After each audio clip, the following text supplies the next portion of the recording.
Good afternoon everyone, it's Joe at Jazzland Rovers again. It's Sunday afternoon, it's time for a video.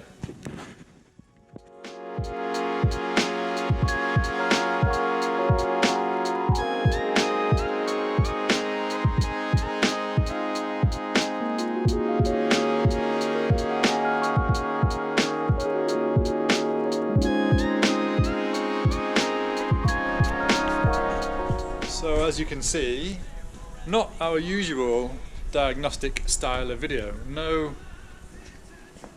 modules, no CAN signals, no sensors. This is, I think it's a 1982 or 1983-ish Series 3 short wheelbase Land Rover with 2.25 petrol, straight 4 Weber carburetor on this one. Largely standard ignition system, which is what we're going to be looking at today. But shock horror, we've got Pico set up. Now, what on earth would we be doing with that? Well, as I say, we're going to be looking at the ignition system. That is the electrical side of how this engine runs. There's not a lot to it, but there are no sensors. And normally, as you know, as you've seen, when we're using Pico, we will back probe a sensor or something and read what the actual sensor data is doing compared to what the computer, the engine computer or the ABS module, for example, is seeing from the sensor. Compare them and see what the differences are and what that means in terms of what the fault is. So this engine has no sensors, so we're going to use a couple of sensors of our own. One is a thing we've used before. This is the small amp clamp. We're going to be using on 20 amps, and the other one we're going to use is this, which is a fancy looking bulldog clip almost. And we will use that and clamp it onto one of our HT leads, because we're looking at the ignition system and HT leads are part of that ignition system. Now this video, as I say, we're not really diagnosing something, we're just having a little bit of a geek out and looking at something you would never normally see or never normally even think to look at, and what that can tell you about the system if you wanted to use it in a diagnostic kind of way. Historically then, when you've learnt about ignition systems on, and again this is a very basic one, it's relatively old, it's about as simple as it can get, and that's what makes it kind of cool to learn about. Everything ignition side then is on this side of the engine. Put simply, and this is what a lot of people get told, whether at college or whatever, this is a coil or ignition coil. That, and again this is what people get told, this creates sparks. Then the sparks travel down this lead, a king lead, to the centre of the distributor. The distributor then distributes those sparks to down these other HT leads, or down the HT leads, to each spark plug, and when that spark sparks is when our combustion is initiated. And that's a bit simplistic, but effectively it's true. What actually happens is the coil is where the energy is created and stored, that is then used to create the sparks. What creates the spark is that energy jumping the gap across the spark plug. So we've all heard of spark plug gaps. They do matter, believe it or not. That is part of what we're going to look at, or part of something that we could look at doing what we're going to do. What we're going to do first is a bit more, a very limited bit more of theory. So, ignition coil. Inside it is a coil, or rather there are two coils. One is going to be called our primary coil and one is our secondary coil. The primary coil is driven by the car's electrics, that is this. The small wires, the 12 volt wires, the wires and the primary side of the coil is driven by the battery and the alternator. Standard 12 volt electrics. The secondary side of the coil is what drives our high tension, or HT, our high voltage side of the system. And the secondary side of the system, it is high voltage.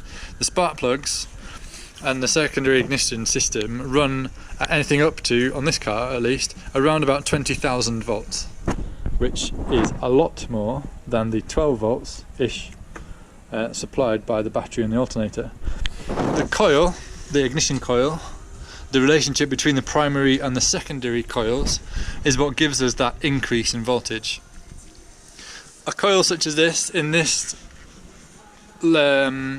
application, we're using it as an inductor, and that is that is a technical word for what is basically an electromagnet, or in this case 2 electromagnets. With our primary system, this 12 volt side, we apply, or we allow current to flow through the primary windings in the coil, and it is literally a coil, you know, lots and lots and lots. I'm going to say hundreds, or I'm going to say thousands, I'm going to say a lot of windings around that coil. And we allow 12 volts and the current developed by that 12 volts to flow around that primary coil, and then we switch it off. But what's happening while we are allowing that current to flow is that the current flowing around the coil develops a magnetic field around it. So if you imagine you've got the coil windings, and then as that electric current is flowing, we're developing a magnetic field around those primary windings.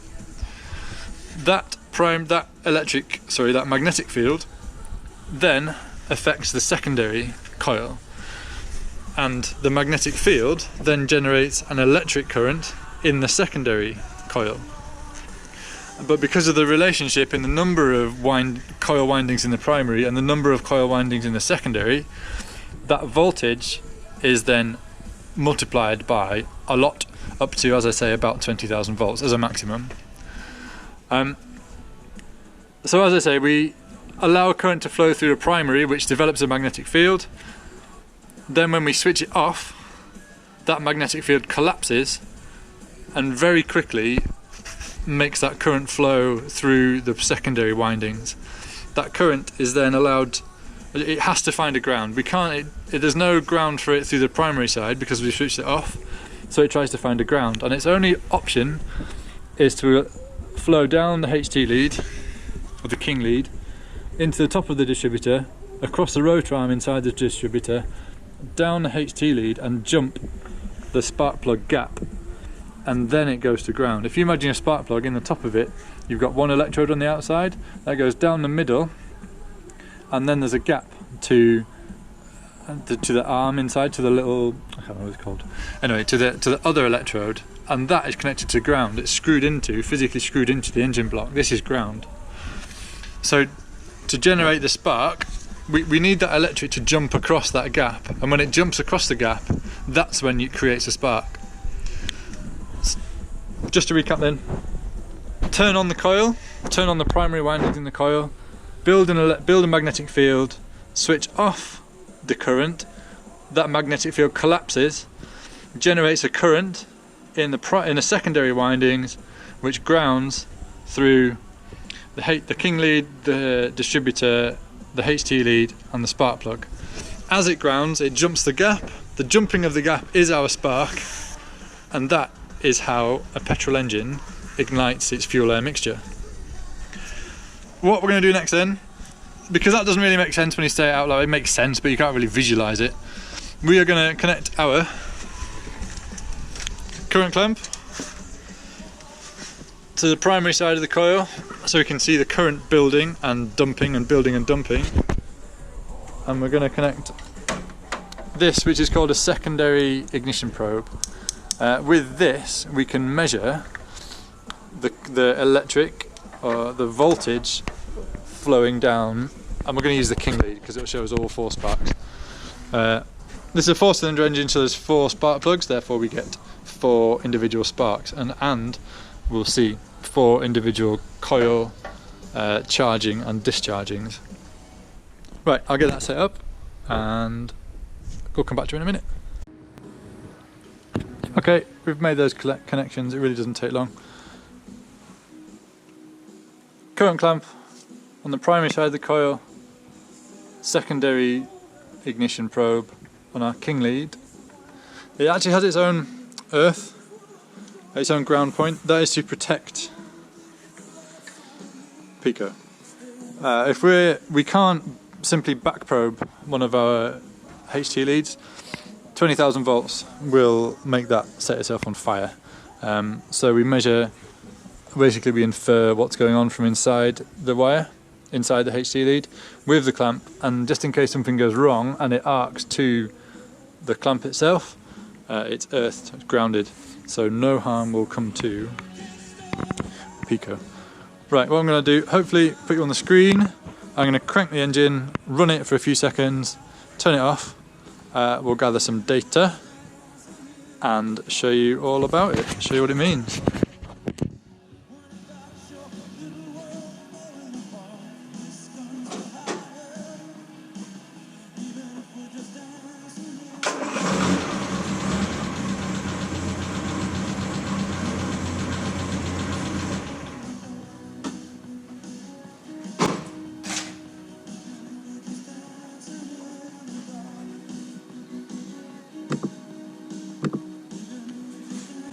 Okay, there's our 2 channels worth of data. In blue we've got our secondary ignition probe, so that's measuring kilovolts up this side, so up to 50,000. We don't really need to see that much because obviously we're only measuring down here up to about 20, but we might as well try and capture everything that there is to see. And in red we've got current clamp measuring up to about 4 amps. There's a lot of data on the screen, so maybe 2.5 to 8 seconds worth of recording of running the engine. If we zoom in, let's go over here somewhere and look at that. Make that smaller.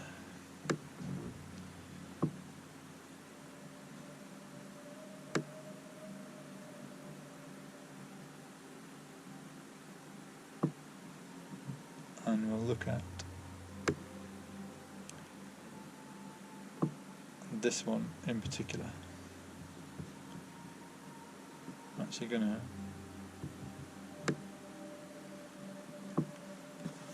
okay, as I say, red is current. Over here is where we switch our coil on. Here there is no power, no current flowing through the coil. Here is when it's turned on. These are what are called coil oscillations. That's current starting to flow through the coil. This is the current building, and that to us is that magnetic field building. Up here we've almost leveled off at about 4.1 amps. And here is our slightly more interesting bit. This is where we switch off our coil. We remove the ground path from the primary windings, and all of that energy dissipates in this amount of time here. This amount of time is what it takes, how long it takes for our spark to form at this point, burn for this duration, and then go out right here. So coil gets switched on. This would be getting switched on by the points in the distributor. As the points make contact, it provides a ground path for the coil. That current builds, is switched off by the points opening, and then the current collapses. The magnetic field, the current switches off. The magnetic field collapses and dumps all of that energy into the HT side. So if we'll move a marker across here. to show you where that is. And just move that out of the way. In fact, I want rid of that marker right now. This bit is the more interesting bit.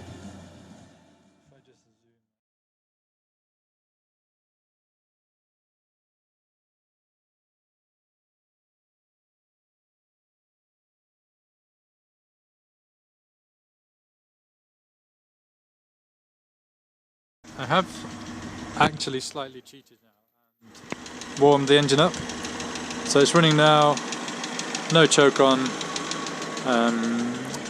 as I say, running, and it's warmed up. I've cheated slightly because I was going to describe the spark while it was cold, but I actually want to move on to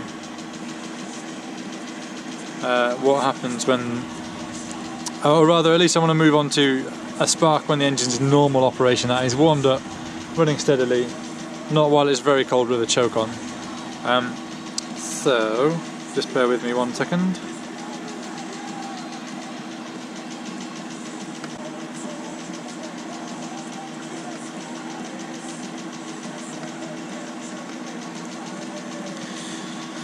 Right, so this is a recording, well, it's a live recording of the sparks as they're happening in this engine now. We've got a trigger set up there, the little yellow at the beginning, and so this is one spark. Whichever spark is triggering the scope to record, we've got one spark, another cylinder, another cylinder, another cylinder, and then the same cylinder again, and so on. And this is a parade, if you like, set up as a parade. We can use it like this to compare one cylinder's spark to another cylinder's spark. And if we see one cylinder, or a repeating fourth, every fourth, for example, cylinder, we know that that cylinder is a cylinder with a fault.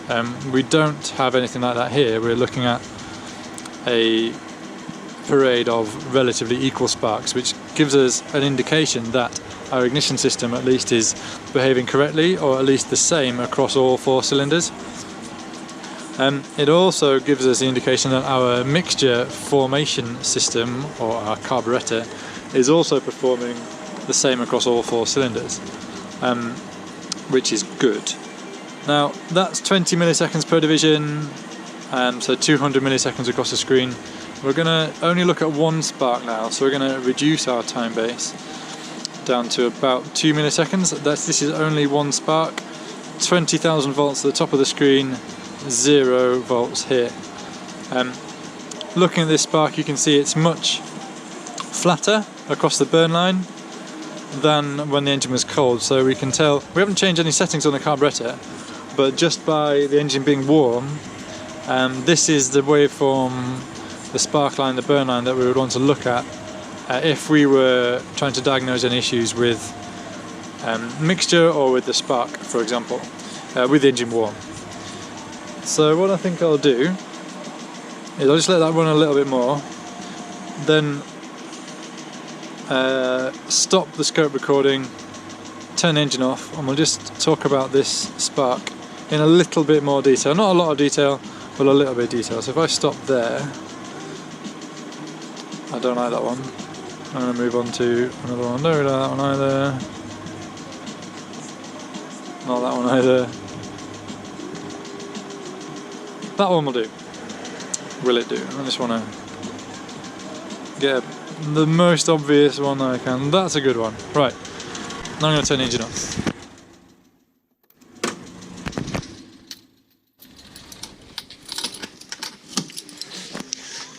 Now, while the engine's running, you can actually hear a loose tappet tapping away, which isn't really a problem yet. As we can see, it's not affecting our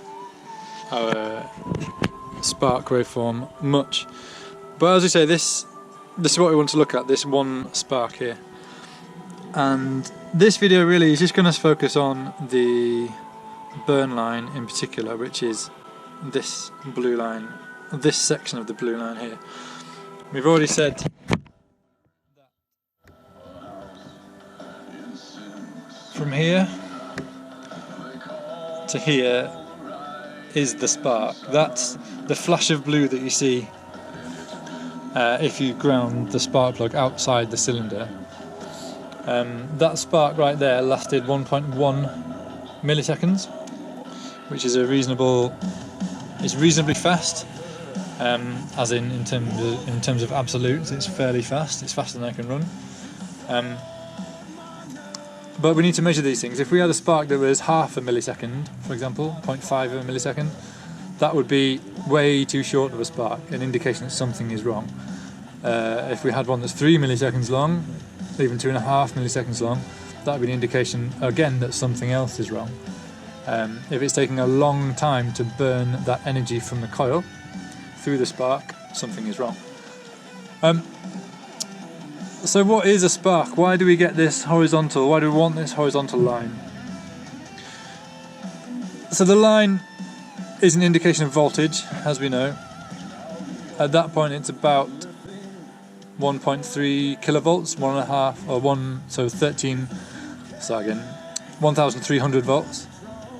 And by the time the spark burns out, over here, it's now about 2,500 volts, 2,500 volts.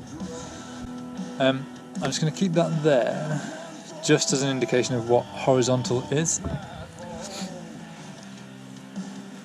So, the spark, as we see it, as we imagine it inside this engine, what the physicalities of that is, as we know, it's voltage jumping across the gap.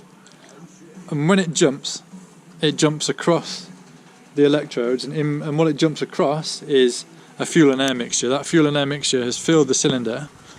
It's also filled the gap between the spark plug electrodes, and that's what the spark has to jump across. If you imagine lightning in a thunderstorm, that's the voltage created, the static electricity created within the clouds, or within the air, then jumping the gap from wherever it's generated to the ground. And in that instance, the spark, the electricity, is ionizing the air. Air itself is a really good insulator. There's no current jumping across this gap right now, and there's no voltage jumping across the gap. There is a very, very, very small amount travelling through the air, which is why batteries discharge over time. But ignoring that, we're talking about ionization of air. Ionized air is also called plasma. We call it lightning. In this case, we call it a spark. It's ionization of that air, if we're talking lightning, or ionization of the fuel and air mixture within that cylinder. But as we know, air is a really good insulator. So to create a condition where air becomes a conductor and allows electricity to form, we need a lot of volts. And to create that spark, remember we had up to 20,000 volts within this engine, this ignition system. When it's using that 20,000-ish volts to create a spark, when that spark is created, when that ionization has started to occur, the voltage can drop down to a much lower level. As you can see there, about, what we said, 1,500-ish volts. And then for the duration of the spark, it stays about the same, and then it starts to rise. The voltage starts to rise up to, whatever we said, 2,500 volts at the end of the spark. There is always some rise at the end, this little spike at the end.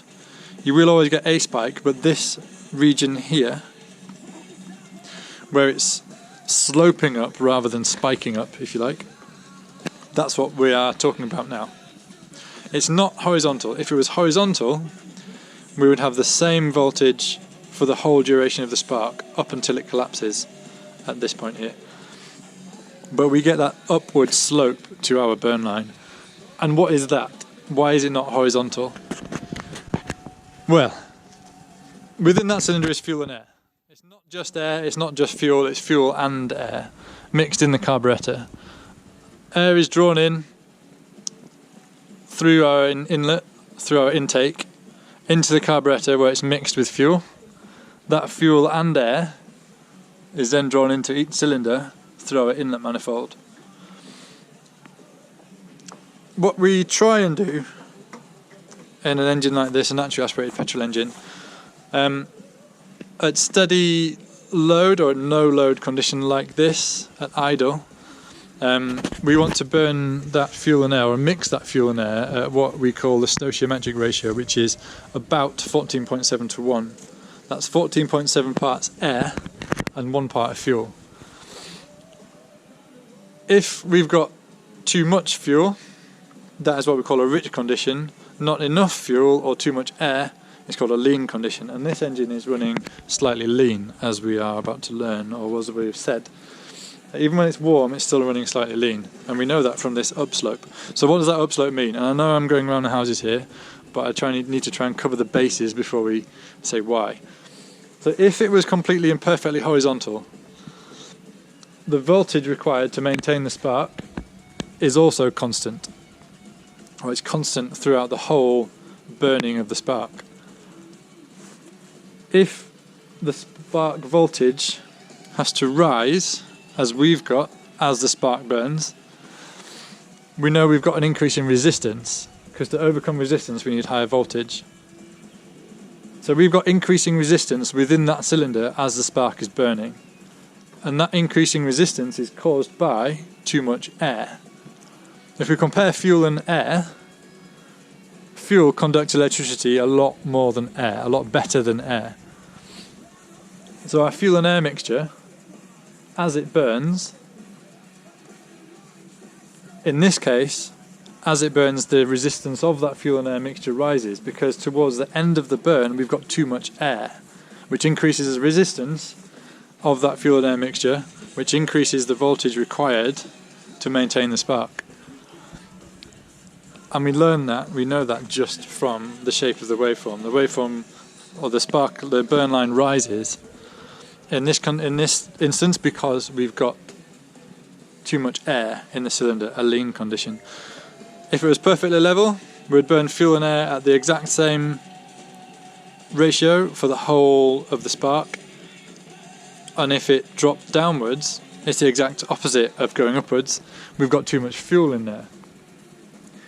Fuel, again, it's a better conductor, so the voltage required is lower to burn the fuel. So if we had a rich condition, we'd start off potentially level and then curve downwards. As we burn the fuel and air, when we burnt it at 14.7 to 1, and then we start having to trying to burn more fuel per amount of air, that decreases the resistance of the fuel, because the fuel and air mixture, because there's more fuel in it, and therefore there's less voltage required to maintain the spark. Therefore the line curves downwards. We've got the opposite, we have lean condition. Why is that? Is something to go on to another time, but just to go back to why this can be useful, we're only looking at one spark there on a 2 millisecond division, on a 2 millisecond time base. If we showed more than one spark on the screen at a time, let's say 4 or 10, if every single spark was lean, we know that we've got a mixture formulation issue. The whole engine is running lean. If every single one was rich, then again a mixture formulation issue. Sort it out using the carburetor, for example. If only one of those cylinders, if only one spark curved up and all the others were level, only one cylinder is running lean. Now that can be for a different. You would not adjust the carburetor, which feeds all 4 cylinders simultaneously, if one cylinder is lean. We would go looking, for example, for an intake leak. If air's here and fuel is added here, at this point it's fuel and air. If we add any air after this point, then it will lean out the mixture formed here.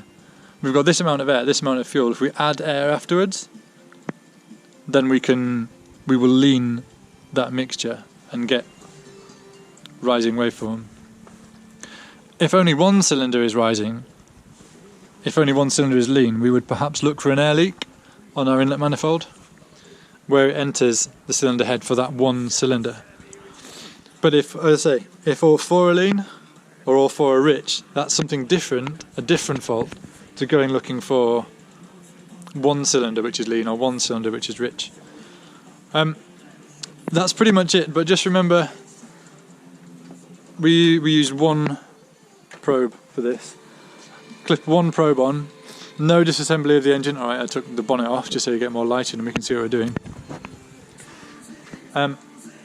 Clip one probe on, press go on the scope, start the engine. If the engine's warm, you can have results like this in 30 seconds. Yeah, it does not take long. And then you need to use your knowledge of the system, of what the waveform means to determine what's going on. But actually getting that information, whether it's one cylinder, all cylinders, rich or lean, does not take long, if you know what you're looking for. That's it for today. Hopefully that's a bit shorter video than last time, which I think was like a 40-minute deep dive into nerddom. But this is something I want to come back to when we've got this stuff down, or when we know what we're doing a bit more. Secondary ignition analysis is ridiculously complex. We're only looking at rich or lean, which is fairly intuitive when you know what you're looking for. Horizontal line good, climbing line bad, descending line bad. It can rise or fall for other reasons, but as I say, it's complex. We will come back to it. This is cool. I like this. One probe on one lead that does not require any disassembly. You're looking at the spark and learning things about the mixture. That's looking at this side of the engine, learning things about this side of the engine. Going on in a millisecond or thereabouts within the engine where you can't see it. It's cool. I like it. Anyway, that's it, as I say. Hope you had a good day, hope you had a good weekend, hope your day's been good, have another good day. Remember to like and subscribe to the channel, like the video, subscribe to the channel. And we'll come back to this another time. Peace.